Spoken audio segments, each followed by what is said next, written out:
Welcome back. This is the Now Morning Show, and as we started yesterday with the Executive Officer of the Trinidad and Tobago Blind Welfare Association, this is Glaucoma Week, and we are taking a special look every day this week at glaucoma. And today my guest is going to talk about the causes of glaucoma. Tomorrow we'll talk about treatment. I'm very pleased to have on the set Niall, Farnon. Good morning. Hi Lisa, how are you? And you're optometrist and lecturer at the University of the West Indies, St. Augustine. Good to have you on the program. Thank you for having us. So let's talk a bit about the risk factors. What are some of the risk factors for glaucoma? Well, one of the risk factors is that thing we can't get away from, age. Right. So once we hit 40, we're more at risk of getting glaucoma. And then particularly at 60, we're particularly at risk that way. Yes. One of the other major risk factors is genetics. So if you have a family history, your parents, or particularly your brothers and sisters have glaucoma, you need to be aware that you need to get the eyes checked. And what sort of testing you need to undergo if you have? Well, what happens with glaucoma, it damages the optic nerve, so the nerve at the back of the eye. So by doing an eye exam, we could check the back of the eye and see if the nerve is healthy. And of course, if it isn't, then we'd need to go ahead and do treatment. And is it a painful process? No, that's one of the dangers of it. There's no pain. There's no immediate loss of vision.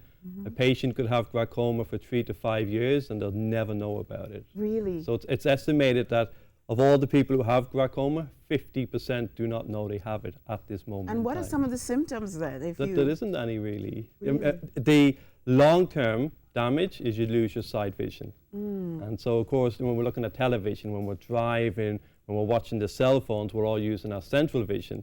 But our side vision is the one we use to walk around and different things. So people don't notice it's changing until it's too late. And that's why it's called, a lot of people think it's the thief of sight, because they think it comes on suddenly, but it's actually been happening for 3 to 5 years. So there's no way of knowing? For a patient, until it's advanced, no.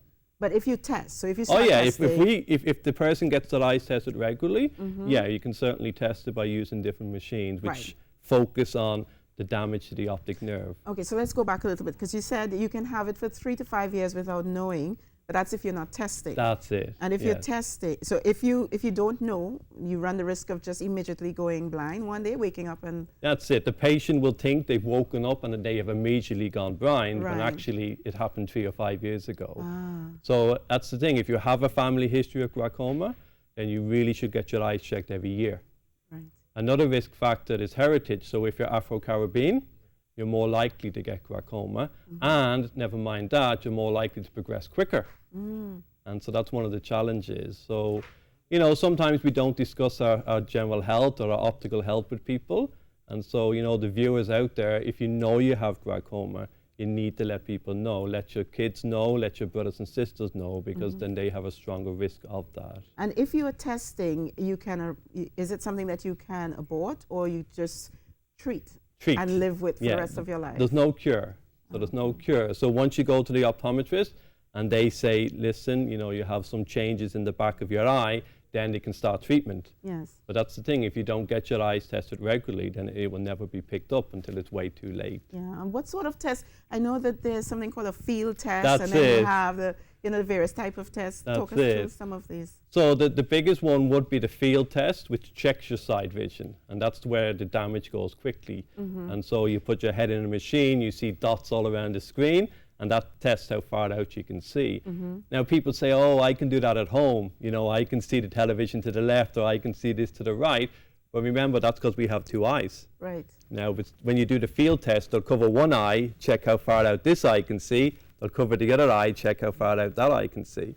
And so, you know, it's not as simple as people think it is. You know, patients will tell me, hey, bye, I can see down the road for miles. And good, you can do that, but that doesn't mean your side vision's perfect. And so the visual field test is one of the most sensitive ones. And nowadays with technology, we have other tests that check the health of the nerve. It's really the nerve that really is the key point. And now we have wonderful technology for that. And who would be the first port of call if you have to do these tests? Is it? It's the optometrist. The optometrist, So in Trinidad, the optometrist, and if you need treatment, you go to the ophthalmologist. Okay. And so the ophthalmologist, well, we'll talk about that tomorrow, but drops, if it's picked up on time, drops would be the easiest thing. Okay, But wonderful. it needs to be picked up on time. That's the danger. Okay, so the key things are over 40, over 60, get your eyes tested regularly. That's it. And if you have a history of glaucoma in the family, definitely get your Every eyes year, tested. for sure. Every Even year. even if you think you can see everything you want to, you need to get it tested every year. And if you are of African descent, again, that's another risk factor. And if you have Yeah. glaucoma and you've been diagnosed with it, you need to take it on. Right, Yeah. because it would progress. It goes a lot quicker. Yeah. Exactly. That's it. All right. Well, Niall, I know you're going to be back here tomorrow. That's it. Because we're doing this all week. That's We it. want to say thank you very much to Janesta Agard, who's been producing this segment for the entire week, getting all the guests on the show for us, and also to the Trinidad and Tobago Blind Welfare Association for putting on this week to commemorate Trinidad and Tobago Glaucoma Week. Thank you so much, Niall. Thank you, Lisa. I'm Thank going you to so see much. you tomorrow. That's it. Thank All you. right. We're going to take in a few messages and come right back after this.